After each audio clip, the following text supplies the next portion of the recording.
इस वीडियो में हम एग्जिस्टेंशियल साइकोथेरेपी शुरू करेंगे और एग्जिस्टेंशियल साइकोथेरेपी का पार्ट 1 इस वीडियो में डिस्कस होगा। अगले वीडियो में पार्ट 2 देखेंगे। पार्ट 1 में हम कुछ ऐसे पॉइंट्स कवर करेंगे कि एग्जिस्टेंशियल साइकोथेरेपी जो कि एग्जिस्टेंशियलिज्म यानी अस्तित्ववाद से आती है, इसका बेसिक कॉन्सेप्ट क्या है। सबसे पहले शुरू करेंगे इस फील्ड में जो मुख्य मनोवैज्ञानिक हो चुके हैं उनके बारे में कुछ जानकारियां लेंगे, उनकी लिखी किताबें, उन्हें अस्तित्ववाद का विचार कहाँ से आया, इससे संबंधित मनोचिकित्सा प्रारंभ करने का आइडिया कहाँ से आया, ये चीजें देखेंगे। और फिर इसके कॉन्सेप्ट्स देखेंगे जो कि 6 प्रपोजिशंस में बटे हुए हैं।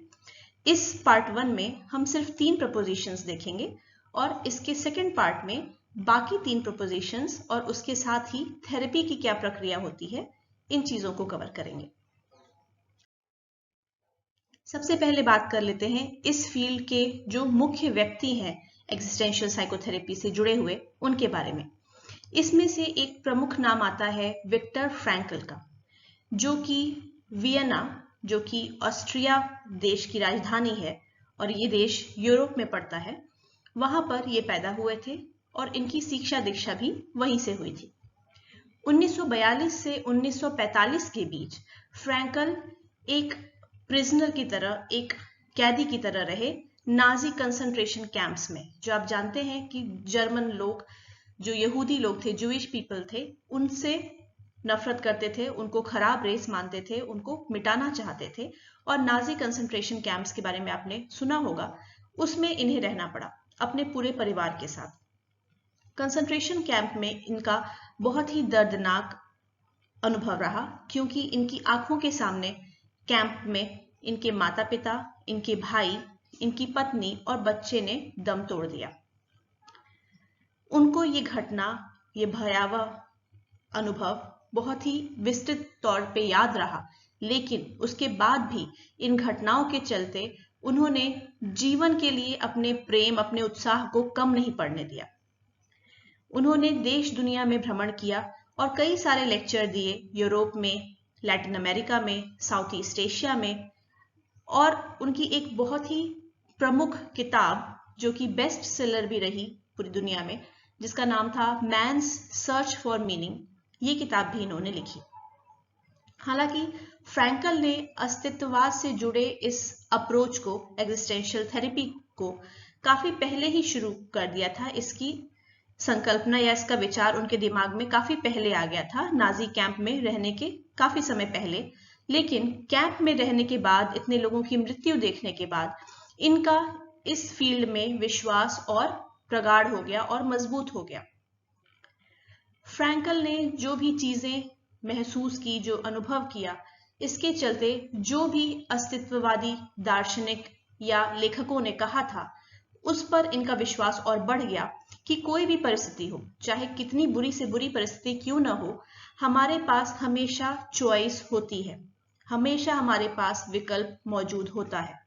कम से कम इतना विकल्प तो होता ही है कि शारीरिक तौर पर भले हम बंदी बन जाएं, लेकिन मानसिक तौर पर हम स्वतंत्र रहें, आजाद रहें। इन्होंने बताया और ये मानते भी थे कि इंसान के जीवन का मुख्य उद्देश्य ही यही है कि जीवन का लक्ष्य क्या है, उसका अर्थ क्या है, इस चीज को समझना। और उन्होंने बताया कि ये चीज हम कैसे जान सकते हैं, जीवन का लक्ष्य और उद्देश्य क्या है, क्या अर्थ है, ये हम कैसे जानेंगे। तो इसके लिए हम जो क्रियाकलाप करते हैं, जो हमारी गतिविधियां हैं, उनसे हम जानते हैं।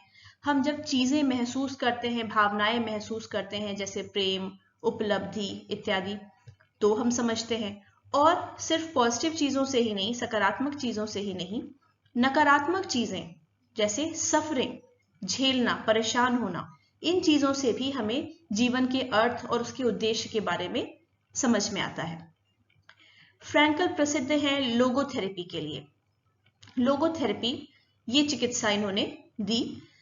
लोगोथेरेपी का अर्थ होता है थेरेपी थ्रू मीनिंग, यानी अर्थ के माध्यम से चिकित्सा करना। इनका जो भी काम है उसमें आप पाएंगे कि जीवन का अर्थ क्या है, अलग अलग परिस्थितियों में इंसान की इच्छा क्या है उस अर्थ को जानने के लिए, और हम जो भी चीजें सोचते हैं उसका अर्थ समझने के लिए, सोचने के लिए हमारे पास स्वतंत्रता है, हम आजाद हैं। ये चीजें अपने लेखक के तौर पे ये अपने किताबों में और दूसरी रचनाओं में बताते हैं। इन्होंने ये भी बताया कि पूरी तरह से जीवंत महसूस करने के लिए शरीर, दिमाग और मन तीनों का एकीकरण होना चाहिए, इनका इंटीग्रेशन होना चाहिए, ये तीनों साथ आने चाहिए।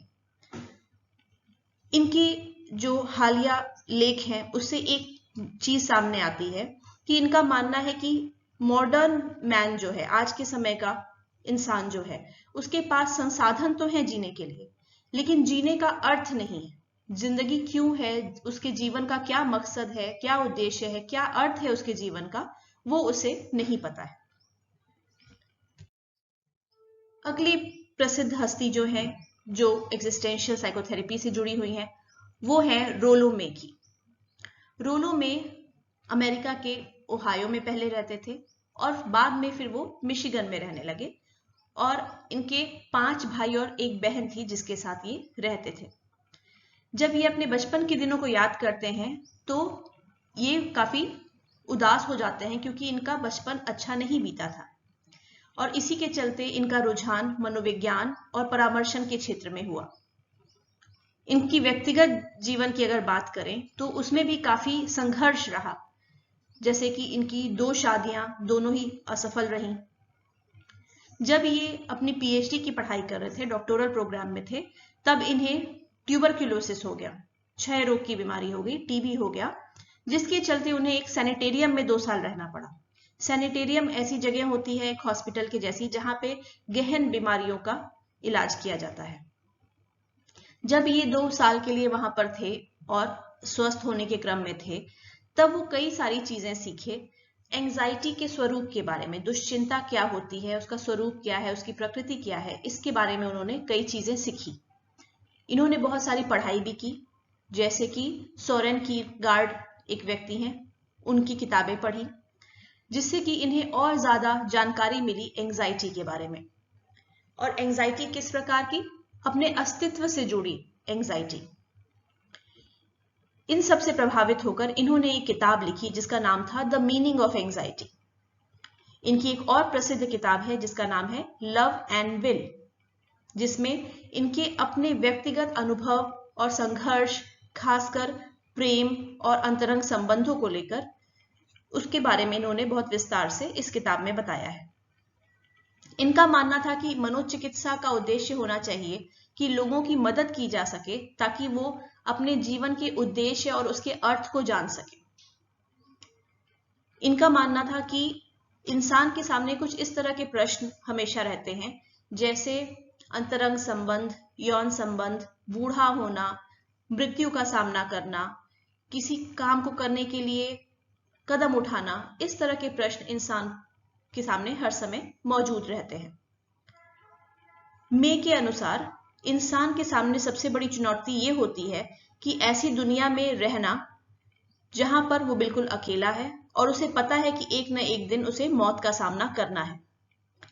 तो इनका मानना था कि एक मनोचिकित्सक का काम होना चाहिए कि व्यक्ति की मदद करे, ताकि जितना उसका जीवन है, क्योंकि मृत्यु तो आनी ही है और ये उसे पता भी है, तो जितना उसका जीवन है उसमें कैसे ज्यादा से ज्यादा अपना योगदान कर सके समाज की उन्नति में। अगली शख्सियत जो है उनका नाम है इरविन यालम। इरविन यालम रूस के रहने वाले थे मेनली। इनके माँ बाप जो कि शरणार्थी बने, प्रथम विश्व युद्ध में रूस से भागकर जाके अमेरिका में बस गए, उनके ये पुत्र थे। इनके बचपन में यालोम वॉशिंगटन डीसी नाम के शहर में रहते थे, जो अमेरिका का एक शहर है, लेकिन वहां के बहुत गरीब मोहल्ले में ये रहा करते थे। ये पेशे से एक लेखक हैं और एक साइकाइट्रिस्ट हैं, और इन्होंने ग्रुप साइकोथेरेपी के क्षेत्र में बहुत अच्छा काम किया है। खासकर इनकी एक प्रसिद्ध किताब है इससे संबंधित, जो 1970 में आई, the theory and practice of group psychotherapy. ये किताब बहुत ही प्रसिद्ध हुई और इसका 12 भाषाओं में अनुवाद भी हो चुका है। एक और बहुत ही प्रभावशाली किताब इनकी रही जिसका नाम था एग्जिस्टेंशियल साइकोथेरेपी। इसमें इन्होंने बहुत विस्तार से एग्जिस्टेंशियल थेरेपी के बारे में बताया हुआ है। अपने नैदानिक अनुभवों के आधार पर, काफी अध्ययन करने के आधार पर, पढ़ाई लिखाई करने के आधार पर इन्होंने जो एग्जिस्टेंशियल अप्रोच अपनाया मनोचिकित्सा के लिए, उसमें वो 4 गिवेंस ऑफ एग्जिस्टेंस पे फोकस करते थे। इन्होंने ये टर्म दिया गिवेंस ऑफ एग्जिस्टेंस, जिसका अर्थ ये था कि इंसान के जो सबसे महत्वपूर्ण चिंताएं, सबसे महत्वपूर्ण प्रश्न उसके सामने जो होते हैं वो 4 होते हैं। कौन कौन से? फ्रीडम और रिस्पॉन्सिबिलिटी, यानी स्वतंत्रता और उत्तरदायित्व यानी जिम्मेदारी। दूसरा, एग्जिस्टेंशियल आइसोलेशन, अस्तित्ववाद से जुड़ा हुआ अलगाव या अकेलापन जो इंसान महसूस करता है, जो हम आगे देखेंगे क्या होता है। इसके साथ साथ मीनिंगलेसनेस यानी निरर्थकता, कोई अर्थ ना हो जीवन का, अर्थहीनता, तो मीनिंगलेसनेस की फीलिंग। और चौथा जो इन्होंने बताया वो था डेथ या मृत्यु। तो ये 4 चीजें हैं जिसके बारे में कोई भी इंसान विचलित रहता है, सोचता है। इससे पता चलता है कि इंसान का अस्तित्व क्या है, दुनिया में उसके होने का क्या अर्थ है। यालोम मानते हैं कि जो भी अनुभवशाली चिकित्सक है, मनोचिकित्सक है, वो इन 4 चीजों को अपने मनोचिकित्सा में शामिल करते ही करते हैं, भले वो कोई भी पद्धति फॉलो करते हो एग्जिस्टेंशियल साइकोथेरेपी की। फ्रैंकल, मे और यालम ज्यादा प्रमुख व्यक्ति हैं जो कि एग्जिस्टेंशियल साइकोथेरेपी से जुड़े हुए हैं, लेकिन उनके अलावा भी कुछ लोगों का इसमें योगदान रहा है, जैसे लुडविग बिन्सवेंजर। ये भी एक्सिस्टेंशियल एनालिस्ट रहे हैं और इन्होंने व्यक्ति और उसके परिवेश के बीच के संबंध को दर्शाते हुए एक होलिस्टिक मॉडल ऑफ सेल्फ दिया था। इन्होंने कुछ ऐसे मुद्दों पर फोकस किया जैसे सेल्फ, चॉइस, फ्रीडम और केयरिंग। ये हाइडेगर के कॉन्सेप्ट से बहुत प्रभावित थे। हाइडेगर भी एक व्यक्ति है जिनका अस्तित्ववाद से कुछ जुड़ाव रहा है और उन्होंने ये टर्म दिया था थ्रोन इनटू द वर्ल्ड। इंसान के लिए कहा था कि इंसान अपनी मर्जी से जन्म नहीं लेता, उसे दुनिया में फेंक दिया जाता है, he is throne into the world.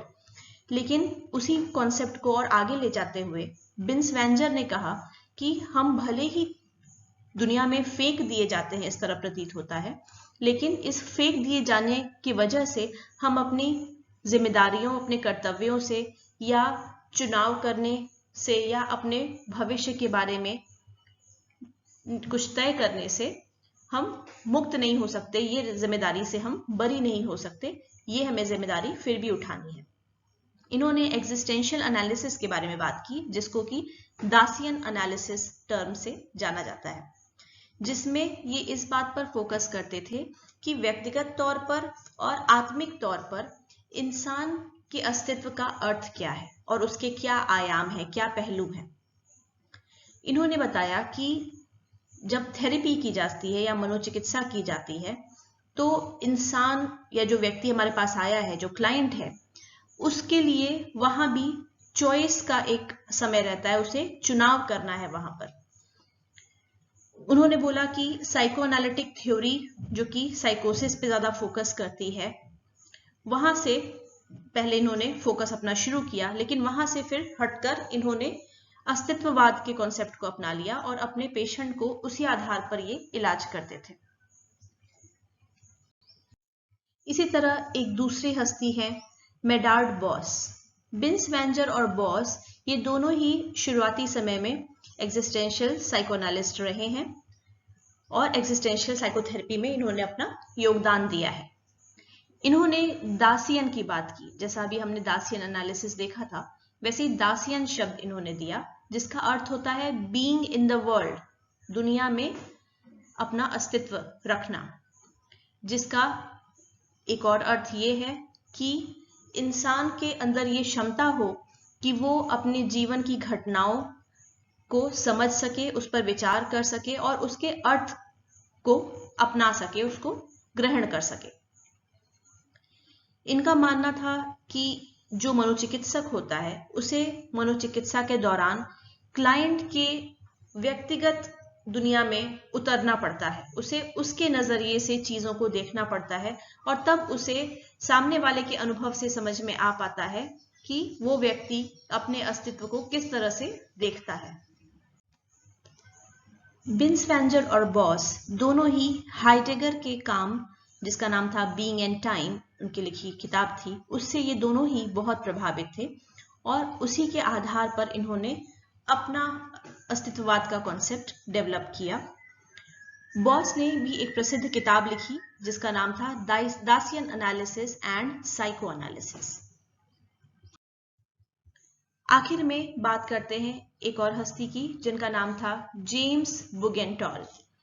James बुगेंटॉल ने लाइफ चेंजिंग साइकोथेरेपी के बारे में लिखा, जो कि एक ऐसा प्रयास था जिसमें कि क्लाइंट्स की मदद की जा सके ताकि अपने जीवन के अस्तित्ववादी प्रश्नों का वो खुद उत्तर दे सके और आज तक वो क्या समझते आए हैं अपने अस्तित्व के बारे में, उन चीजों में सुधार कर सके, संशोधन कर सके ताकि ज्यादा जीवंत हो सके उनकी जिंदगी, ज्यादा सही मायने में वो जी सके। बुगेंटॉल ने ये टर्म दिया था एग्जिस्टेंशियल ह्यूमनिस्टिक साइकोथेरेपी और इसी के बारे में ज्यादा इन्होंने प्रचार प्रसार भी किया। बुगेंटॉल की एक बहुत प्रसिद्ध किताब है जिसका नाम है the art of the psychotherapist. इसमें उन्होंने विस्तार से बताया है कि एक थेरेपिस्ट को, एक मनोचिकित्सक को किस प्रकार क्लाइंट की मदद करनी चाहिए एग्जिस्टेंशियल थेरेपी के माध्यम से, जिससे कि उसे अपने अस्तित्व के बारे में सही जानकारी हो सके। इनकी आखिरी किताब जो इन्होंने 2008 से पहले लिखी थी, 2008 में इनकी मृत्यु हो गई 93 वर्ष की उम्र में, और आखिरी किताब अपने मरने से पहले जो इन्होंने लिखी थी उसका नाम था psychotherapy isn't what you think. Existential therapy या अस्तित्वगत चिकित्सा एक थेरेपी का प्रकार न होकर, एक थेरेपी या मनोचिकित्सा की पद्धति न होकर, ये एक सोचने का तरीका है, एक एटीट्यूड है मनोचिकित्सा की तरफ। इसीलिए इसमें क्या क्या पद्धतियां इस्तेमाल की जाएंगी इस पर ज्यादा ध्यान नहीं दिया जाता है, बल्कि इंसान की सोच की तरफ ध्यान दिया जाता है कि वो अपने अस्तित्व को किस तरह से देखता है। एक तरह से कह लीजिए कि मनोचिकित्सा की ओर या परामर्शन की ओर एक दार्शनिक सोच है, एक फिलोसॉफिकल अप्रोच है। एक्सिस्टेंशियल साइकोथेरेपी में इन चीजों पर फोकस किया जाता है कि इंसान अपने जीवन में क्या संघर्ष देखता है, इंसान के अस्तित्व का स्वरूप क्या है, जीवन में जो हताशा हाथ लगती है, जो दुख होता है, जो तकलीफ होती है, जो अकेलापन महसूस होता है, जो एंजाइटी या दुश्चिंता होती है, इनका स्वरूप क्या है, इसका अध्ययन करना ही एक्सिस्टेंशियल थेरेपी के अंतर्गत आता है। और यही क्लाइंट को भी सिखाया जाता है कि अपने जीवन में वो इन पहलुओं पर विचार करना सीखे। इसमें मुख्य चीजें ये होती हैं कि अर्थ क्या है जीवन का, मानव के अस्तित्व का अर्थ क्या है, रचनात्मकता क्या चीज है, प्रेम क्या है, इन चीजों पर ध्यान केंद्रित किया जाता है। एक्जिस्टेंशियल थेरेपी में मृत्यु को लेकर, जीवन के अर्थ को लेकर, अपने उत्तरदायित्व, अपनी स्वतंत्रता, अकेलापन और इंसान के वर्तमान संघर्ष जो है जीवन में, उन पर इसमें बात की जाती है। एक्जिस्टेंशियल थेरेपी का उद्देश्य यही होता है कि क्लाइंट की मदद की जाए कि वो खुद अपने जीवन में देख सके कि उसका अस्तित्व क्या है, उन चीजों पर ध्यान दे सके जिसको उसने अभी तक इग्नोर किया, उसको नकारा और ध्यान नहीं दिया। और जब वो अपने जीवन के अस्तित्व के बारे में, उसके होने का क्या मतलब है, उसके जीवन का क्या अर्थ है, ये समझ जाएगा तो एक ज्यादा अर्थपूर्ण जिंदगी, एक ज्यादा जीवंत तरह से जीना शुरू कर देगा। इसीलिए क्लाइंट्स को इसमें कहा जाता है कि वो अपने जीवन के बारे में विचार करें, सोचें कि उनके पास अलग अलग परिस्थितियों में कितने विकल्प मौजूद हैं और तब वो अपने जीवन के उद्देश्य को देखते हुए तय करें कि उन्हें कौन से विकल्प का चुनाव करना है। एक्जिस्टेंशियल थेरेपी इस अजम्पशन पर बनी है कि हम मूल रूप से स्वतंत्र हैं और अपने चुनाव के लिए, अपने कर्मों के लिए हम खुद जिम्मेदार हैं, हम खुद उत्तरदायी हैं। हम खुद अपने जीवन के लेखक हैं और अपने जीवन का रास्ता भी हम खुद तय करते हैं। एग्जिस्टेंशियल थेरेपी में एक मूल बात जो मानी जाती है वो ये है कि हम अपनी परिस्थितियों के शिकार नहीं होते हैं, बल्कि काफी हद तक हम खुद चुनते हैं कि हमें क्या बनना है। एक बार जब क्लाइंट ये समझने लग जाता है तो उसे पता चलता है और महसूस कर पाता है कि आज तक जीवन में उसने कैसे जीवन की सभी घटनाओं को बस बिना कुछ किए चुपचाप स्वीकार कर लिया और सारा नियंत्रण खो दिया। और जैसे ही क्लाइंट ये समझना शुरू करते हैं तब उन्हें समझ में आ जाता है कि अपने जीवन को सही दिशा देना उनके अपने हाथ में है और परिस्थितियों के शिकार नहीं बनना है, उसमें अपना नियंत्रण रखना है, अपनी स्वतंत्रता को आजमाना है और चुनाव करने की जो स्वतंत्रता हमारे पास है उसके आधार पे सही चुनाव करके हमें जीवन को सही दिशा में ले जाना है। इसीलिए जो अस्तित्वगत मनोचिकित्सा है उसमें पहला स्टेप ही यही होता है, पहला चरण ही यही है कि क्लाइंट को समझाना, ताकि वो पहले जिम्मेदारी को समझना शुरू करे कि ये उसकी जिम्मेदारी है। जिम्मेदारी को स्वीकार करे। क्या चीज की जिम्मेदारी? कि उसका जीवन कैसा होगा, जीवन किस दिशा में जाएगा, उसे क्या हासिल करना है अपनी जिंदगी में, इसकी जिम्मेदारी उसके अपने ऊपर है। जैसे यालम ने कहा भी है कि एक बार जब व्यक्ति ये समझने लग जाता है कि उसके जीवन में जो परेशानियां और मुसीबतें आ रही हैं उसमें खुद उसका हाथ है, तो फिर वो ये भी समझने लग जाता है कि केवल वो ही ऐसा इंसान है, वो और सिर्फ वो ही ये कर सकता है, उसी के हाथ में ये शक्ति है कि वो अपनी परिस्थिति को बदल पाए। एग्जिस्टेंशियल थेरेपी का उद्देश्य होता है कि क्लाइंट्स समझ पाए उनके जो मूल्य हैं जीवन में, उनके जो विचार हैं, उनकी जो सोच है, उनके जो कर्म हैं जो इस सोच और विचार और मूल्यों से निकलते हैं, उसको ठीक तरह से क्लाइंट्स समझ पाए। और क्लाइंट्स को यहाँ पर एनकरेज भी किया जाता है, उनका उत्साहवर्धन भी किया जाता है कि आप अपने जीवन में जिन चीजों के प्रति बहुत गंभीर है, जिनको बहुत गंभीरता से लेते हैं, उसके बारे में सही तरह से सोचना समझना कर पाए और सही दिशा चुन पाए अपने जीवन के लिए। कुछ मुख्य कॉन्सेप्ट्स या संकल्पनाएं देखते हैं कि एक्सिस्टेंशियल थेरेपी में कुछ मुख्य बातें या मुख्य कॉन्सेप्ट्स क्या होते हैं। जिसमें पहला है व्यू ऑफ ह्यूमन नेचर, मानव के स्वरूप, उसके प्रकृति के बारे में क्या विचार रखते हैं अस्तित्ववादी सिद्धांत को मानने वाले लोग। तो एक तो बहुत महत्वपूर्ण चीज जो इसमें आती है कि अस्तित्वगत मनोचिकित्सा में कोई थेरेपीज का एक तय सेट नहीं होता है कि ये सारी थेरेपीज हैं, यही इस्तेमाल होंगी। तो ये इसके खिलाफ है। अस्तित्वगत मनोचिकित्सा करने वाले लोग, एग्जिस्टेंशियल साइकोथेरेपी करने वाले जो थेरेपिस्ट होते हैं, वो पहले तो इसके खिलाफ हैं कि इस थेरेपी को इस चीज से न जाना जाए कि इसमें कुछ नियम है, कुछ एक 8-10 पद्धतियों का सेट है जिसका इस्तेमाल किया जाएगा, बल्कि इस थेरेपी की प्रक्रिया में एक समझ विकसित की जाती है क्लाइंट के अंदर अपने जीवन और अस्तित्व के बारे में। इसमें क्लाइंट को सिखाया जाता है कि वो समझे और पहचाने कि उसके जीवन में क्या क्या अच्छी चीजें हैं, क्या क्या उनमें मजबूतियां हैं, शक्तियां हैं, लेकिन कहाँ कमियां हैं, क्या क्या उनकी सीमाएं हैं, क्या क्या वो कर सकते हैं, क्या क्या उनकी क्षमता है, क्या क्या उनके पास अवसर हैं और क्या नहीं है। इन चीजों को वो सही तरह से समझ सके। इसी तरह जीवन में जो अर्थहीनता है, जीवन का निरर्थक होना या अकेलापन महसूस करना, इस तरह की परेशानियों को भी सही प्रकार से क्लाइंट समझ पाए। एग्जिस्टेंशियल अप्रोच में फोकस इस पर होता है कि व्यक्ति दुनिया में अकेले आया है, इस अनुभव को समझे और अकेलापन होने की वजह से जो एंजाइटी होती है, जो दुश्चिंता होती है कि हम अकेले हैं और अकेले जाएंगे, कोई मेरा नहीं है, इस चीज को भी समझ पाए। ये समझाने का प्रयास क्यों किया जाता है? ताकि इंसान समझ सके कि उसके पास जिंदगी में एक निश्चित समय ही है और उसे उस समय का सदुपयोग करना है। उसमें वो जितना बेहतर जी सकता है, जितना खुलकर जिंदगी को जी सकता है और जितना अच्छा काम कर सकता है वो उसे करना चाहिए। यालोम और जोसेल्सन कहते हैं कि एग्जिस्टेंशियल आइसोलेशन, यानी जब आपको पता चलता है कि आप अकेले हैं, आपका अस्तित्व अकेलेपन में है, ये आभास होना, ये एहसास होना एग्जिस्टेंशियल आइसोलेशन कहलाता है। तो ये कहते हैं, यालोम और जोसेल्सन कहते हैं कि एग्जिस्टेंशियल आइसोलेशन को खत्म नहीं किया जा सकता।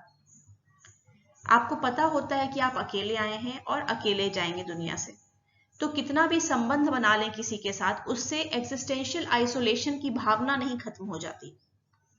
लेकिन जो हमारा अकेलापन है उसे हम औरों के साथ बांट सकते हैं और इस तकलीफ को कम करने के लिए प्रेम व्यवहार आपस में बना सकते हैं, संबंध बना सकते हैं औरों के साथ।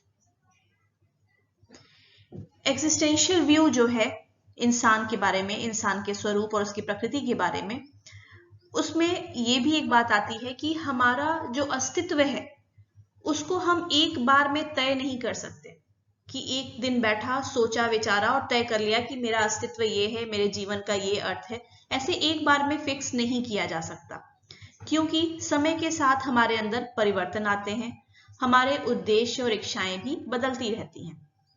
तो हम हमेशा परिवर्तन की स्थिति में रहते हैं, नई चीजें सीखते हैं, नई परेशानियां झेलते हैं, कुछ चीजों की कमी होती है हमारे अंदर, कुछ नई बातें हमें और नए टैलेंट्स हम सीख पाते हैं, अलग अलग जीवन में पड़ाव आते हैं, अलग अलग परेशानियां और दुविधाएं आती हैं जिसका हम सामना करते हैं और उससे या तो जूझकर बाहर भी निकलते हैं या कभी कभी उसके साथ हमें झेलना पड़ जाता है, परेशान होना पड़ जाता है। तो इसलिए हमारे अस्तित्व का क्या अर्थ है, हमारे जीवन का क्या उद्देश्य है, जीवन का अर्थ क्या है, ये कभी एक बार में फिक्स नहीं हो सकता और समय समय पर हमें इसके बारे में विचार करते रहना चाहिए कि अब मेरे जीवन का उद्देश्य क्या है, अस्तित्व क्या है। और इस तरह से हम शायद अपने बारे में प्रश्न अपने मन में करते भी रहते हैं, जिस तरह से पहले के दार्शनिकों ने किए हैं। जैसे कभी कभी हमारे मन में इस तरह के विचार आते रहते हैं कि मैं कौन हूं, मैं इस दुनिया में क्यों आया हूं, मेरा उद्देश्य क्या है, मेरी अपेक्षाएं क्या है, मुझे करना क्या है, मैं किधर जा रहा हूं। इस तरह के प्रश्न हमारे मन में उठते ही रहते हैं। अब जो 3 प्रपोजिशंस इस पार्ट 1 में हम देखेंगे, 6 प्रपोजिशंस बताए गए हैं, उसमें से 3 हम यहां देखेंगे। मतलब 3 मुख्य मुद्दे या कॉन्सेप्ट्स जो कि एग्जिस्टेंशियल थेरेपी के अंतर्गत हमें देखने हैं। जिसमें पहला है कैपेसिटी फॉर सेल्फ अवेयरनेस, आत्म जागरूकता की कैपेसिटी होना, क्षमता होना। तो आत्म जागरूकता की क्षमता के लिए क्या करना पड़ता है ये बताया गया है इसमें। आत्म जागरूकता की नींव अगर देखें तो कैसे पड़ती है, कैसे हम आत्म जागरूक होते हैं, जब हम 3 चीजें समझ पाते हैं ठीक तरह से, फ्रीडम, चॉइस और रिस्पॉन्सिबिलिटी, यानी हमारी स्वतंत्रता, हमारे चुनाव और हमारे उत्तरदायित्व या जिम्मेदारियां।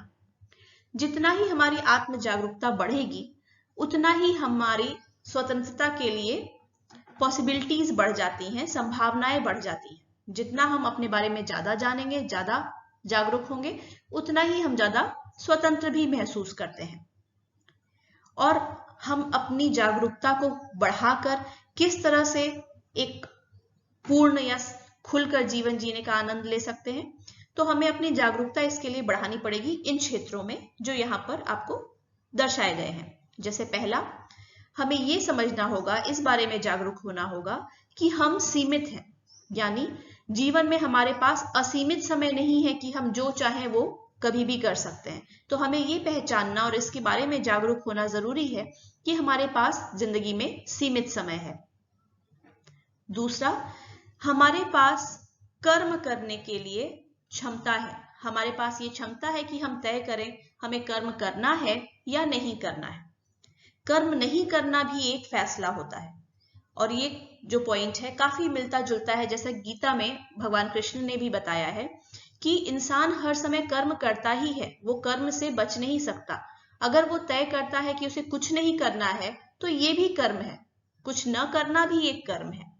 इसी तरह यहाँ इस पॉइंट में भी बताया गया है कि हमारे पास क्षमता होती है तय करने की कि हमें कर्म करना है या नहीं करना है, और कर्म नहीं करना भी एक फैसला होता है।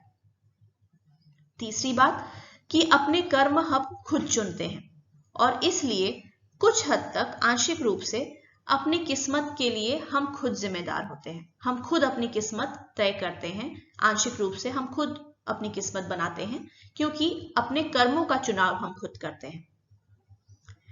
अगला कि हमें यह समझना होगा कि जिस अर्थ की हम बात कर रहे हैं कि अपने अस्तित्व का अर्थ समझें, अपने जीवन का अर्थ समझें, उसमें दोनों ही चीजें शामिल हैं। एक तो दुनिया में हमारी जगह कहाँ है, हम क्या हैं, और दूसरा हम कितना उसके लिए कमिटमेंट शो करते हैं, कितना हम खुलकर या रचनात्मक रूप से जीना चाहते हैं, और उसके लिए हम कितने कटिबद्ध हैं, कितना हम समर्पित हैं, कितने कमिटेड हैं। इन दोनों के माध्यम से ही जीवन का अर्थ खुलकर समझ में आ सकता है कि हमारी जगह कहाँ है दुनिया में और हम कितना उसके लिए समर्पित हैं अपने काम के लिए। अगला, जैसे जैसे हम अपनी जागरूकता बढ़ाते जाते हैं और हमें समझ में आने लगता है कि हमारे पास क्या क्या चॉइसेस या क्या क्या विकल्प मौजूद हैं, उसी के साथ साथ हमारी जिम्मेदारी का भाव भी बढ़ते जाता है। जितने ज्यादा हमारे पास ऑप्शंस होंगे यानी चुनाव करने के लिए विकल्प होंगे, उतनी ही हमारी जिम्मेदारी भी बढ़ती जाती है। ऐसा इसलिए क्योंकि जितने ज्यादा विकल्प होंगे और उसमें से अगर हमने एक विकल्प तय किया तो अब उसका जो भी परिणाम हो, चाहे अच्छा हो चाहे बुरा हो, उसके लिए जिम्मेदारी हमें ही उठानी पड़ेगी। और इसीलिए जितने ज्यादा विकल्प होंगे उतना मुश्किल होगा तय करना कि हमें कौन सा रास्ता चुनना है, और उतना ही जिम्मेदारी का भाव बढ़ जाता है अपने ऊपर कि अगर ये चुनाव हमने जो किया कल को गलत साबित हुआ तो इसकी पूरी जिम्मेदारी भी मेरे ऊपर आनी है। तो ये समझना पड़ता है कि जितने आपके पास विकल्प बढ़ेंगे जीवन में, उतने ही आपके अंदर जिम्मेदारी की भावना भी बढ़ जाती है कि अगर ये चुनाव जो हम कर रहे हैं इसका नतीजा कुछ गलत आया तो वो पूरी जिम्मेदारी भी हमारे ऊपर आएगी। अगला, हम मानकर ये चलें और इस बारे में जागरूक हों कि जीवन में हम सभी को अकेलापन, निरर्थकता या खालीपन, ग्लानि का भाव, अकेलापन महसूस करना, अलग थलग महसूस करना, ये चीजें हमें एक इंसान के तौर पर सभी को इससे गुजरना ही है, सभी को ये चीजें महसूस करनी ही है, इससे हम बच नहीं सकते। अगला, ये चीज मानना कि मूल रूप से हम अलग ही हैं, अकेले ही हैं इस दुनिया में। हमारे पास मौके हैं, अवसर हैं कि हम दूसरे व्यक्तियों से जुड़ सके, उनसे संबंध स्थापित कर सके, पर मूल रूप से हम दुनिया में अकेले ही हैं। और आखिरी कि हम अपनी चेतना को और विस्तार दे सकते हैं और अपना ज्ञान और चेतना को बढ़ा सकते हैं या उसको संकुचित कर सकते हैं, उसको समेट सकते हैं। जितना ही हम ज्यादा आत्म जागरूक होंगे उतना ही अपनी क्षमताओं को बेहतर पहचानेंगे, और जितना ही बेहतर क्षमताओं को पहचानेंगे वैसे सही चुनाव करेंगे, सही निर्णय लेंगे, और तभी इंसान का सही विकास संभव है। तो ये कुछ बातें हैं जो कि अगर हम इसके बारे में आत्म जागरूकता बढ़ाएं, इन चीजों के बारे में, तो हमारी क्षमताएं बढ़ती हैं, हम आत्म जागरूक होते हैं और उसके चलते हम सही फैसले कर पाते हैं और अपने जीवन को ज्यादा अर्थपूर्ण तरीके से जी सकते हैं। यहाँ पर जागरूकता के कुछ क्षेत्र बताए जा रहे हैं जो परामर्शन या मनोचिकित्सा की प्रक्रिया में एक क्लाइंट या एक व्यक्ति जो हमारे पास आया है मनोचिकित्सा के लिए, वो महसूस कर सकता है, उसे इन चीजों का अनुभव हो सकता है। जैसे मनोचिकित्सा के दौरान हमारा क्लाइंट ये एहसास कर पाता है और देख पाता है कि किस प्रकार से वो दूसरों पर निर्भरता दिखा रहा था, अपने फैसले खुद नहीं ले रहा था बल्कि दूसरों पर निर्भर था, क्योंकि ऐसा करना ज्यादा आसान तरीका था और सुरक्षा महसूस कराने वाला था। तो दूसरे पर निर्भर हो गए कि वो हमारे फैसले ले, वो हमारे लिए हमारी चीजों का चुनाव करे, क्योंकि खुद के लिए चुनाव करना बहुत ही परेशानी भरा काम हो सकता है, बहुत उससे एंजाइटी हो सकती है, दुश्चिंता महसूस हो सकती है। तो उसके बदले उन्होंने किस प्रकार से दूसरे लोगों को अपने जीवन का कंट्रोल लेने दिया, नियंत्रण करने दिया। ये चीज काउंसलिंग के दौरान या थेरेपी के दौरान लोग महसूस करते हैं।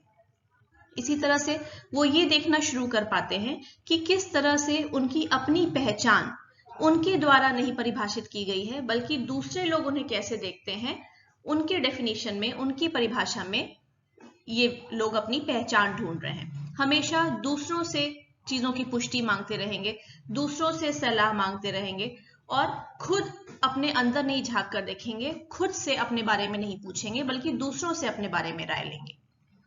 काउंसलिंग के दौरान या थेरेपी के दौरान ये क्लाइंट ये भी समझ पाते हैं कि किस प्रकार से जो उन्होंने अपने भूतकाल में, अपने पास्ट में जो फैसले लिए, किस तरह से उसकी कैद में वो आज तक जीते जा रहे हैं।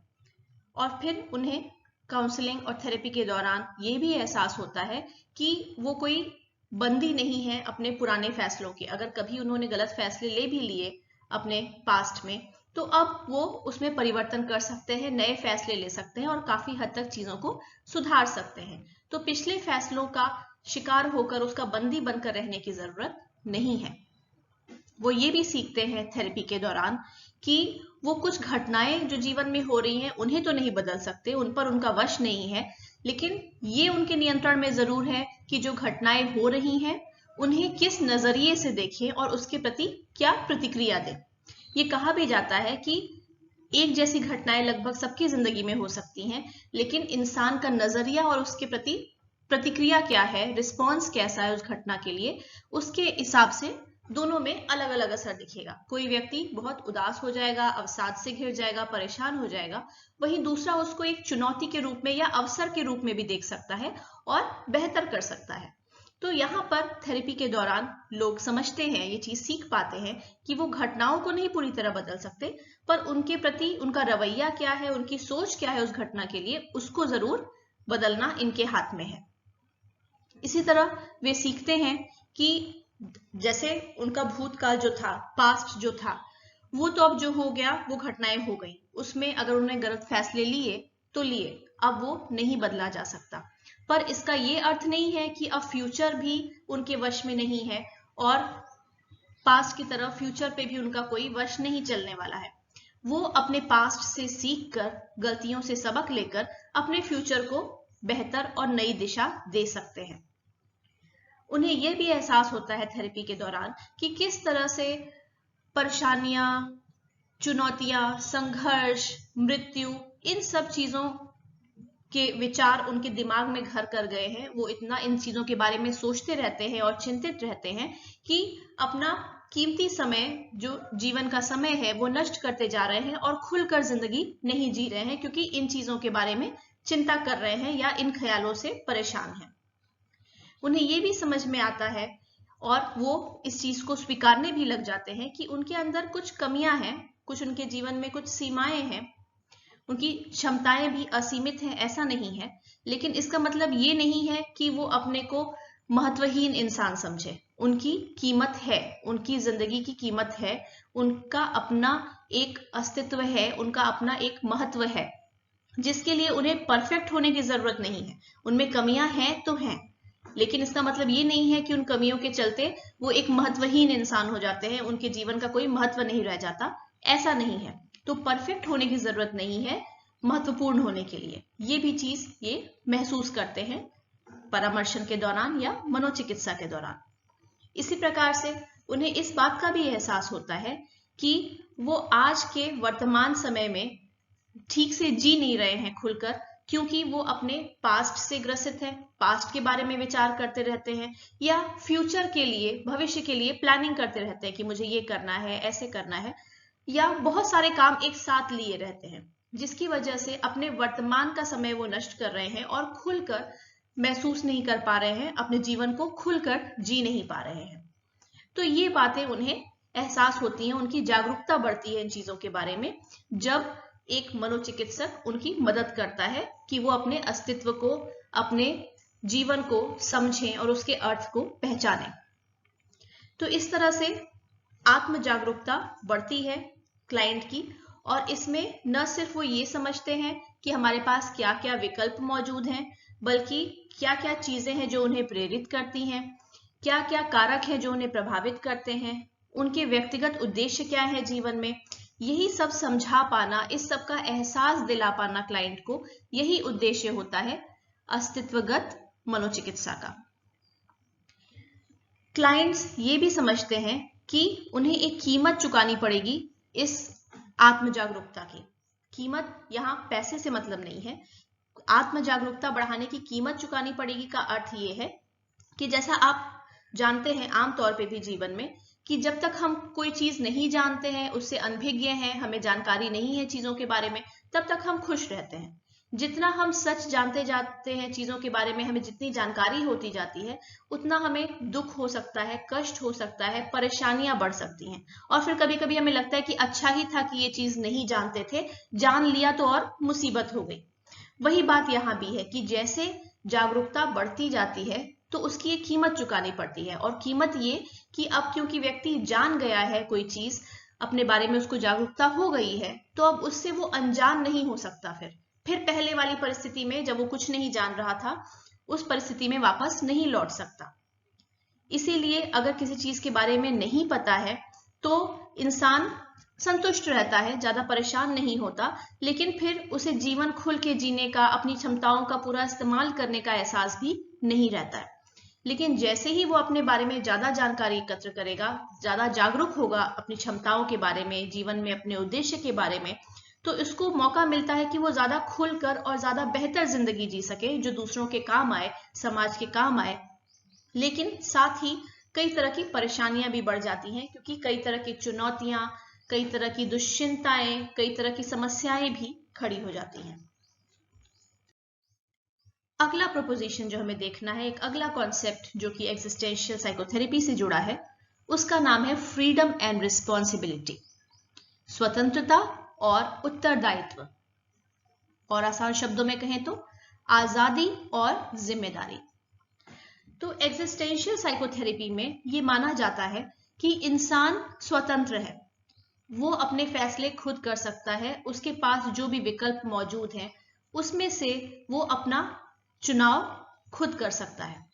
और इसी के चलते व्यक्ति का एक बहुत बड़ा हाथ होता है अपनी किस्मत को संवारने में, क्योंकि वो खुद तय करता है कि उसे क्या रास्ता चुनना है।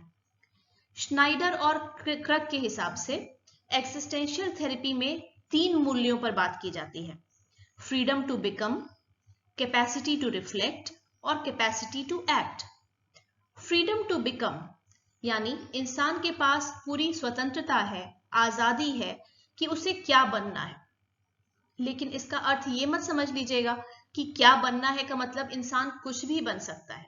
उन्होंने ये साफ बताया है कि इंसान को स्वतंत्रता है कि वो क्या बन सकता है, लेकिन with in the context of natural and self imposed limitations, लेकिन एक दायरे में ही रहकर। और वो दायरा किससे तय होता है कि प्राकृतिक तौर पर क्या सीमाएं हैं हमारी, और हमने खुद पर भी क्या सीमाएं या बंधन लगा रखे हैं।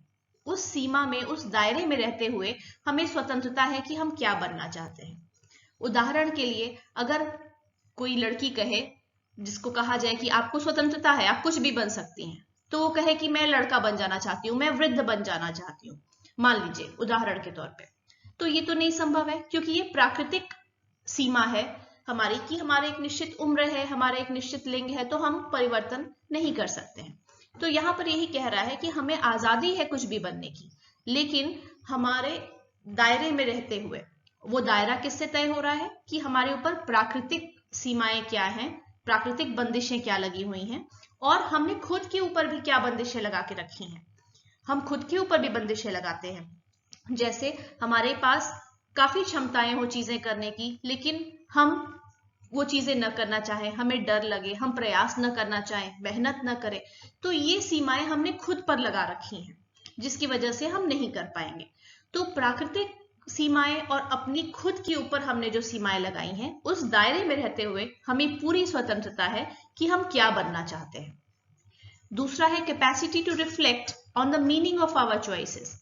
हमने जो भी चुनाव किए हैं, हमारे पास कई विकल्प थे, उसमें से हमने कोई चुनाव किया, जो चुनाव हमने किया उसका क्या अर्थ है, उसके बारे में सोच विचार कर पाना, इस चीज की क्षमता हमारे पास होती है। और तीसरा, capacity to act on the choices we make. जो चुनाव हमने किए हैं उसको काम करना, उस चीज को पूरा करना, जो हमने चुनाव किया है उस पर एक्ट करना, उस पर अमल करना, इसकी क्षमता भी हमारे अंदर ही होती है।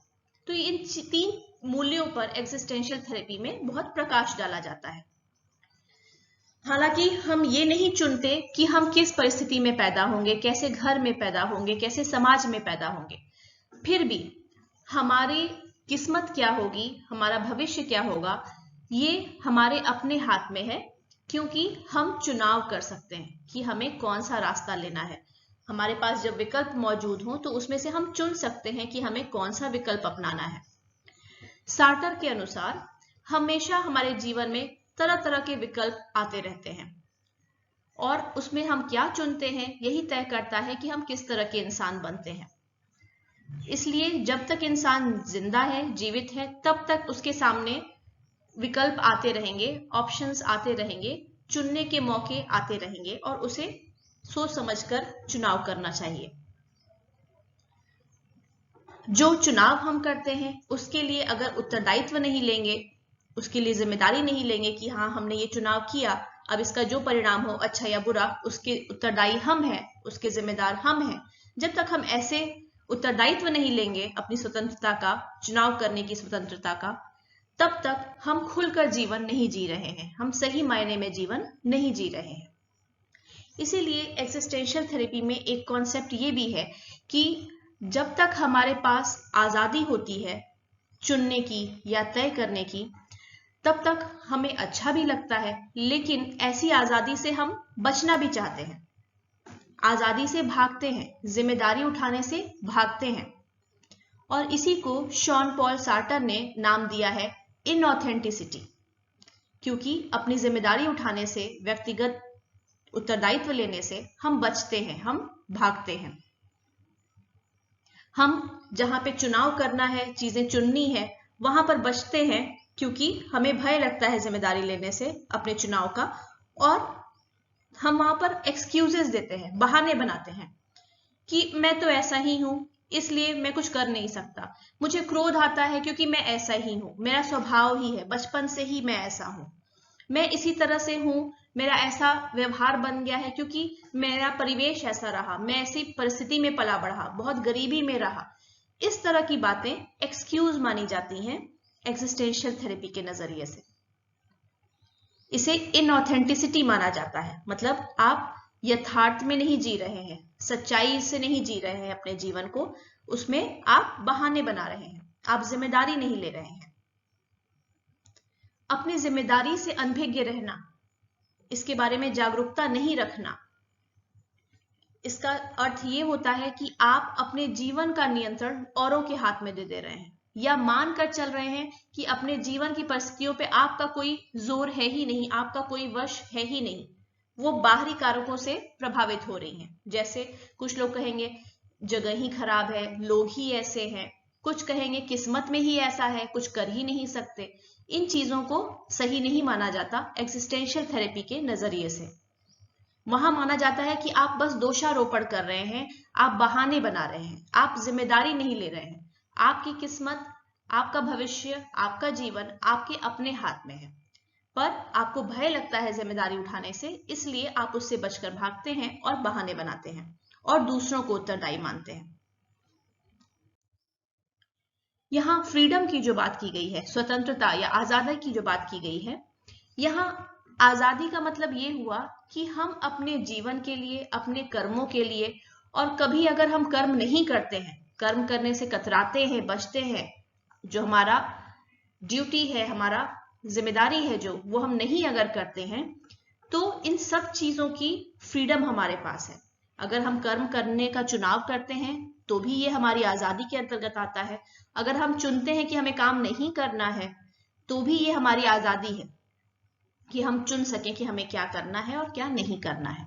तो फ्रीडम का ये अर्थ हुआ। इसी तरह टर्म आता है इसमें एक्जिस्टेंशियल गिल्ट, अस्तित्वगत ग्लानि, गिल्ट यानी ग्लानि की भावना, पछतावा की भावना, इस तरह की चीज। तो एक्जिस्टेंशियल गिल्ट का मतलब होता है, और ये कब होता है कि जब हमें एहसास होता है कि हमारी कोई प्रतिबद्धता थी, हमारी कोई जिम्मेदारी थी जिससे हम बचकर भागे हैं, या जहां हमें चुनाव करना था वहां हमने चुनाव नहीं किया, वहां पे जो अपनी आजादी थी, जो अपनी स्वतंत्रता थी चुनाव करने की, वो हमने खो दी। हमारी गलती से हमने चुनाव नहीं किया सही समय पर, तो हमें ग्लानि महसूस होती है। इसी को एग्जिस्टेंशियल गिल्ट कहते हैं। ऐसा तब महसूस होता है जब हमें खालीपन का एहसास होता है, और जब हम ये सोच विचार करते हैं कि अगर हमने सही समय पे चुनाव किया होता तो आज हम क्या होते, हम क्या बन सकते थे, जो नहीं हो पाए क्योंकि हमने सही समय पे चुनाव नहीं किया, अपनी फ्रीडम को इस्तेमाल नहीं किया, चुनाव करने की फ्रीडम को नहीं उपयोग में लाया। ये गिल्ट जो होता है ये इस वजह से भी होता है क्योंकि आपको महसूस होता है कि जब चुनाव करना था तो इतने सारे विकल्प थे कि आपको एंजाइटी हो रही थी, आप समझ नहीं पा रहे थे कि हम कैसे चुनाव करें। तो उस एंजाइटी से बचने के लिए, उस चैलेंज से, उस चुनौती से बचने के लिए आप भागे और आपने सही समय पे चुनाव नहीं किया, जिसकी वजह से अब आपको ग्लानि होती है, पछतावा होता है कि अगर मैंने सही समय पे चुनाव किया होता तो आज मेरा जीवन कुछ और ही होता। लेकिन एग्जिस्टेंशियल गिल्ट बुरी चीज नहीं मानी जाती। एग्जिस्टेंशियल थेरेपी में एग्जिस्टेंशियल गिल्ट को एक बहुत ही ताकतवर स्रोत माना जाता है, मोटिवेशन माना जाता है कि इंसान अपने जीवन में परिवर्तन लाए, अभी तक जो गलत चीजें हो रही थी उसको ठीक करे और ज्यादा खुलकर जिंदगी जीना शुरू करे, ज्यादा सही मायने में जिंदगी जीना शुरू करे। तो एग्जिस्टेंशियल गिल्ट को एक तरह से अच्छा माना जाता है और प्रयास किया जाता है थेरेपी के दौरान कि व्यक्ति इस चीज को महसूस करे, इस ग्लानि भावना को महसूस करे कि ग्लानि उसे क्यों हो रही है और कहां परिवर्तन करने की जरूरत है। ऑथेंटिसिटी, जो कि इनऑथेंटिसिटी का विपरीत है। ऑथेंटिसिटी का मतलब होता है जब हम सच्चे तौर पे जो है, जिस तरह है, उस तरह से जीवन जी रहे हो और हमारे अपने मूल्यांकन के आधार पे हमें जो लगता है कि हमारा जीवन कैसे मीनिंगफुल होगा, कैसे अर्थपूर्ण होगा, उस तरह से हम जीवन जिए। यानी हमारे अंदर ये क्षमता आए, हमारे अंदर ये हिम्मत आए कि हम जैसे हैं वैसे ही जी पाए, वैसे ही सामने खुद को दिखा पाए। इसीलिए एक्सिस्टेंशियल थेरेपी में एक उद्देश्य होता है कि लोगों को या क्लाइंट को हम महसूस कराएं कि आपके जीवन में जो समस्याएं आ रही हैं, कैसे आप वहां पर हिम्मत दिखाएं और अपने जीवन के फैसले खुद लें, न कि जब संघर्ष है जीवन में तो उससे बच के भागें। अस्तित्ववादी मनोचिकित्सकों के लिए मुक्त या स्वतंत्र होना और इंसान होना एक ही सिक्के के दो पहलू हैं। उनके नजर में ये दोनों चीजें समान हैं। एक इंसान होने का, एक मानव होने का अर्थ ही है कि आप में स्वतंत्रता का भाव होना चाहिए, कि आप स्वतंत्र हैं। साथ ही ये लोग मानते हैं कि स्वतंत्रता और उत्तरदायित्व यानी आजादी और जिम्मेदारी साथ साथ चलते हैं, क्योंकि अगर आपको आजादी है चुनाव करने की, कई विकल्पों में से आप एक चुनाव कर सकते हैं अगर, तो वो चुनाव करने की वजह से जो उसके अच्छे या बुरे परिणाम होंगे उसका उत्तरदायित्व भी फिर आप पर होगा। पर कई लोग क्या करते हैं, जब क्लाइंट्स शुरुआत में आते हैं थेरेपी में तो उन्हें तो इसकी आदत नहीं होती है, जिम्मेदारी लेने से वो कतराते हैं और इसलिए हमेशा दूसरों को ब्लेम करते रहते हैं, दूसरों पर दोषारोपण करते रहते हैं कि उसकी वजह से मेरी जिंदगी खराब हो गई, उसने मेरे साथ ऐसा कर दिया। और ऐसा अगर उनका तरीका चलता रहा तो इस थेरेपी से उन्हें कुछ फायदा भी नहीं होगा। इसलिए बहुत महत्वपूर्ण है कि क्लाइंट सबसे पहले तो ये महसूस करें कि उनके पास आजादी थी और है और आगे रहेगी फैसले लेने की, चुनाव करने की, और उस चुनाव का जो परिणाम होगा उसका उत्तरदायित्व भी उन्हीं के ऊपर है, न कि किसी और के ऊपर। फ्रैंकल भी फ्रीडम को रिस्पॉन्सिबिलिटी के साथ जोड़ते हैं, बल्कि उन्होंने ये चीज बड़ी नाटकीय अंदाज में बताई है कि जैसे अमेरिका में ईस्ट कोस्ट पर स्टैचू ऑफ लिबर्टी है, लिबर्टी का मतलब आजादी, उसी तरह से उसको बैलेंस करने के लिए वेस्ट कोस्ट पर एक स्टैचू ऑफ रिस्पॉन्सिबिलिटी बना देना चाहिए, क्योंकि इनका भी मानना है कि आजादी और जिम्मेदारी साथ साथ चलते हैं। एक थेरेपिस्ट क्लाइंट्स को मदद करता है कि वो पहचाने कि किस प्रकार से वो आज तक अपनी आज़ादी को, स्वतंत्रता को अपनाने से कतराते रहे हैं, अवॉइड करते रहे हैं, और फिर उन्हें प्रोत्साहित भी किया जाता है कि वो अपनी इस आज़ादी का इस्तेमाल करना सीखें। अगर वो ऐसा नहीं करेंगे तो वो मनोचिकित्सक पर निर्भर रहेंगे कि वो हमें बता दे क्या करना है, वो हमें बता दे कि कैसे बदलना है, और आज़ादी को ठीक प्रकार से प्रयोग में नहीं लाएंगे। थेरेपिस्ट का काम होता है क्लाइंट्स को सिखाना कि वो ये माने कि उनके पास विकल्प हैं और उसमें से सही विकल्प चुनने का उत्तरदायित्व और स्वतंत्रता उनके ही पास है, न कि किसी और के पास। शुरुआत में तो क्लाइंट्स थेरेपी के दौरान बहुत ही मिक्स्ड फीलिंग्स महसूस करते हैं। जब उन्हें चॉइसेस दी जाती हैं, विकल्प दिए जाते हैं, उन्हें तय करने के लिए कहा जाता है, कोई निर्णय लेने के लिए कहा जाता है, तो वो अच्छा और बुरा दोनों महसूस करते हैं।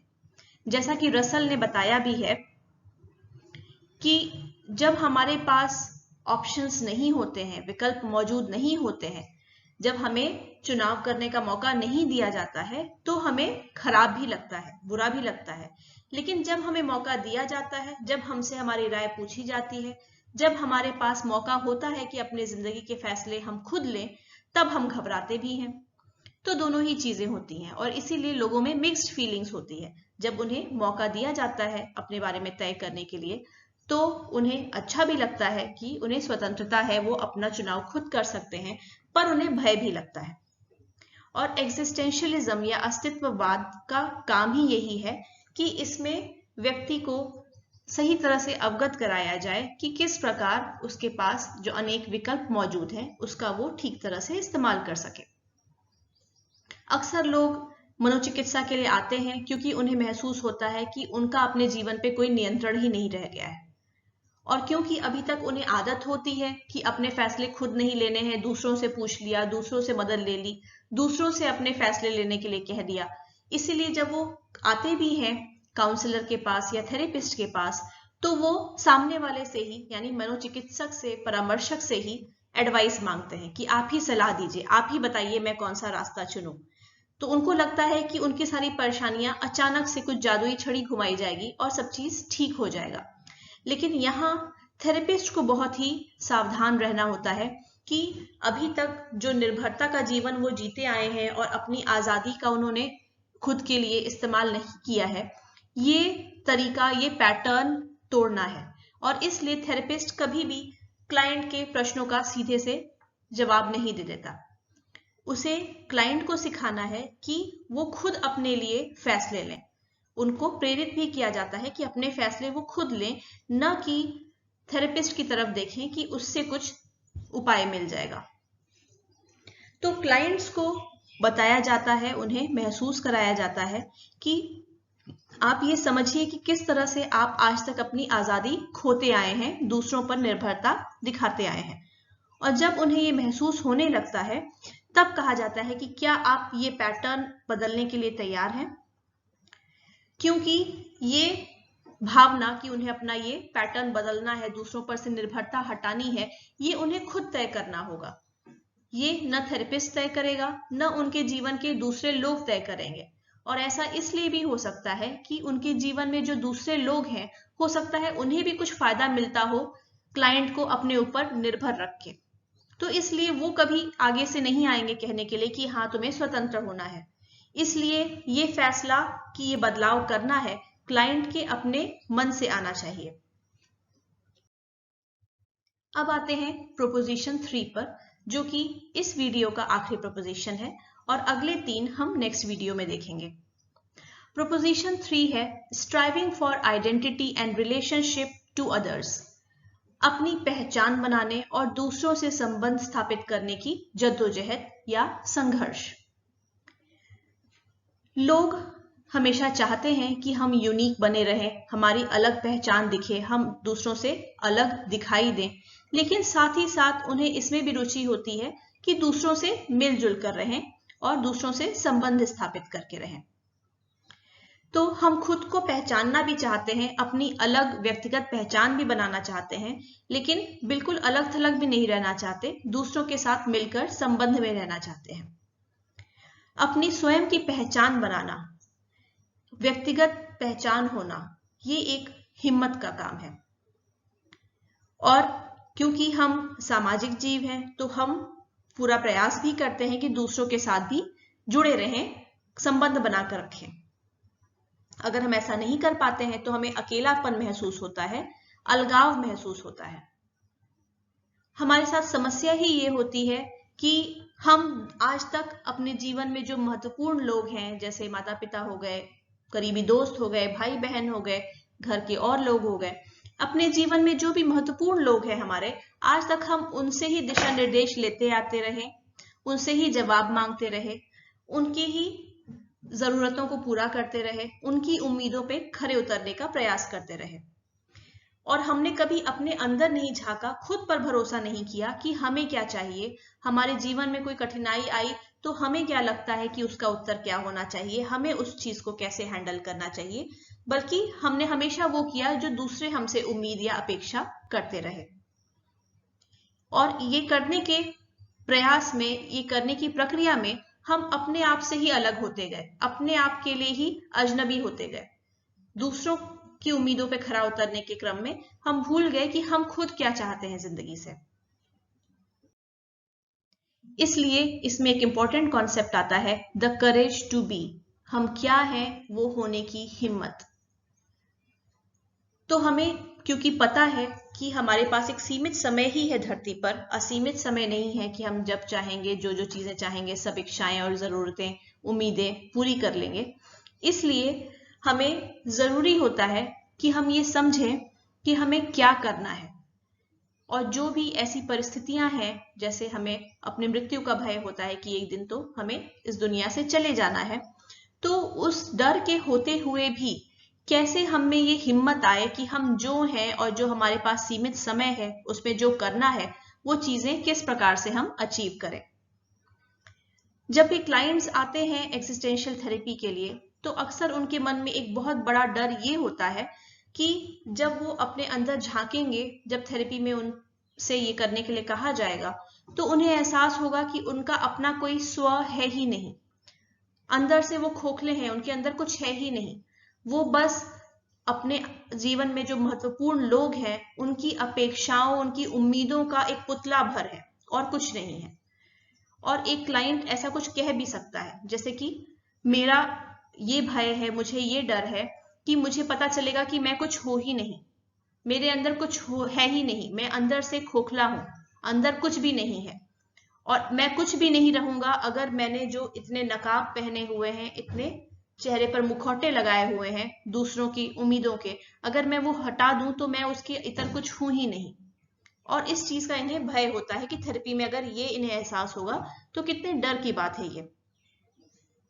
लेकिन अगर यहीं पर क्लाइंट्स हिम्मत दिखाएं कि इस डर का सामना करें, इस चुनौती को माने, इस चीज को स्वीकारें कि वो कुछ और नहीं है, उन्होंने कभी अपनी व्यक्तिगत पहचान पर ध्यान दिया ही नहीं, सिर्फ दूसरों की अपेक्षा और उम्मीदों पे खरा उतरते रहे, उन्हीं के अपेक्षाओं और उम्मीदों के हिसाब से खुद को ढाला और अपने जीवन के उद्देश्य बनाए, तो फिर उसके बाद से थेरेपी का प्रभाव पड़ना शुरू होगा और वो खुद को परिवर्तित कर पाएंगे।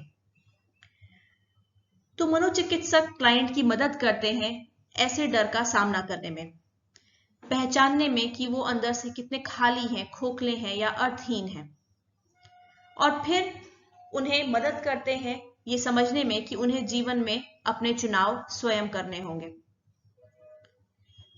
उनसे पूछा भी जाता है कि क्या आप इसी तरह आगे चलते रहना चाहते हैं, क्या आप चाहते हैं कि आपका जीवन दूसरे की उम्मीदों का पुतला बन के रह जाए, दूसरे की अपेक्षाओं की प्रतिमूर्ति या प्रतिबिंब बन के रह जाए। अगर नहीं तो आपको अभी से खुद में परिवर्तन लाने होंगे। और फिर क्लाइंट को समझाया जाता है और उन्हें ये स्वीकार करवाया जाता है कि वो किस प्रकार आज तक जीते रहे दूसरों की उम्मीदों पर खरा उतरने के लिए, और वो सच में कैसे जीना चाहते हैं, उनके मन की क्या इच्छा है, वो कैसे जीवन जीना चाहते हैं, इस चीज का उन्हें एहसास कराया जाता है। अगला कॉन्सेप्ट जो इसमें आता है वो है एक्सपीरियंस ऑफ अलोननेस, अकेलेपन का अनुभव। अस्तित्वगत मनोचिकित्सा में ये माना जाता है कि इंसान होने का अर्थ ही है कि अकेलेपन का अनुभव होना, पर वो इसमें एक बात और जोड़ते हैं कि हमें दूसरों से संबंध बनाने में ज्यादा शक्ति मिलती है, ताकत मिलती है। जब हम ये महसूस करते हैं कि हम दूसरों पर निर्भर नहीं होंगे और खुद की पुष्टि स्वयं करेंगे, अपने फैसलों के लिए खुद जिम्मेदार होंगे, अंदर झांक के देखेंगे कि हम क्या चाहते हैं, बजाय कि दूसरों की तरफ मुड़ें और उनसे पूछें, उनसे जवाब मांगें, तो हमें महसूस होता है कि हम कितने अकेले हैं। हमें महसूस होता है कि अपने जीवन को अर्थ देने का उत्तरदायित्व हमारा है, न कि किसी और का, और हमें ही अकेले तय करना है कि हमें जीवन कैसे जीना है। अगर हम खुद को नहीं बर्दाश्त कर पा रहे हैं, खुद के साथ नहीं खुश हैं जब हम अकेले हैं, तो हम कैसे उम्मीद कर सकते हैं कि सामने वाला हमारे साथ रहकर या हमारा साथ पाकर बेहतर महसूस करेगा। इसलिए दूसरे के साथ कोई अच्छे संबंध बनाने से पहले जरूरी है कि हम खुद के साथ एक अच्छा संबंध बनाएं। इसलिए हमें खुद के अंतर्मन की बातें सुनना और समझना और खुद का मित्र बनना पहले जरूरी है। तभी हम सच्चे तौर पे दूसरे का सहारा बन पाएंगे। ये एक्सपीरियंस ऑफ अलोननेस के तहत आता है। इसी तरह से है एक्सपीरियंस ऑफ रिलेटेडनेस, कि हम कैसे दूसरों से जुड़ाव महसूस करते हैं, इसका अनुभव। तो क्योंकि हम इंसान हैं, इंसान एक सामाजिक प्राणी होता है, तो हमें आवश्यकता होती है, जरूरत होती है कि हम दूसरों से संबंध बनाकर रहें। हम दूसरे की दुनिया में, दूसरे के जीवन में महत्वपूर्ण स्थान रखना चाहते हैं, और हमारे जीवन में भी कुछ लोग महत्वपूर्ण भूमिका निभाते हैं, महत्वपूर्ण जगह रखते हैं। लेकिन अगर हम दूसरे पर कुछ इस तरह निर्भर हैं कि हम पूरी तरह उस पर आश्रित हैं, उसे अपने जीवन के फैसले लेने दे रहे हैं, एक तरह से परजीवी का जीवन जी रहे हैं कि हम उसी के ऊपर आश्रित हैं, वही हमारी जिंदगी के फैसले ले रहा है, तो इस तरह का संबंध किसी के लिए फायदेमंद नहीं होगा। लेकिन जब हम ये महसूस करने लगते हैं कि हमारे जिंदगी की बागडोर हमारे हाथ में है, हमें खुद अपने फैसले लेने हैं, और इस तरह से हम खुद के साथ अच्छा महसूस कर पाते हैं, अलग महसूस करना, अकेला महसूस करना हमें बुरा नहीं लगता, तब हम बेहतर संबंध बना पाते हैं।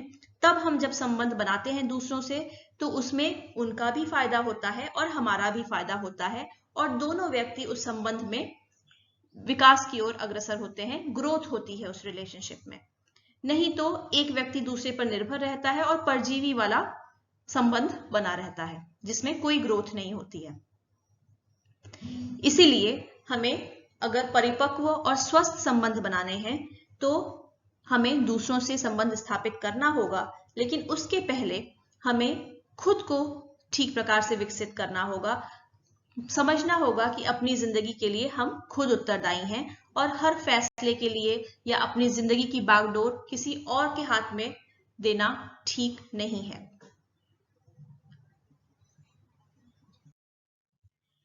अगली बात इसमें आती है स्ट्रगलिंग विथ आवर आइडेंटिटी, अपनी पहचान को लेकर संघर्ष करना।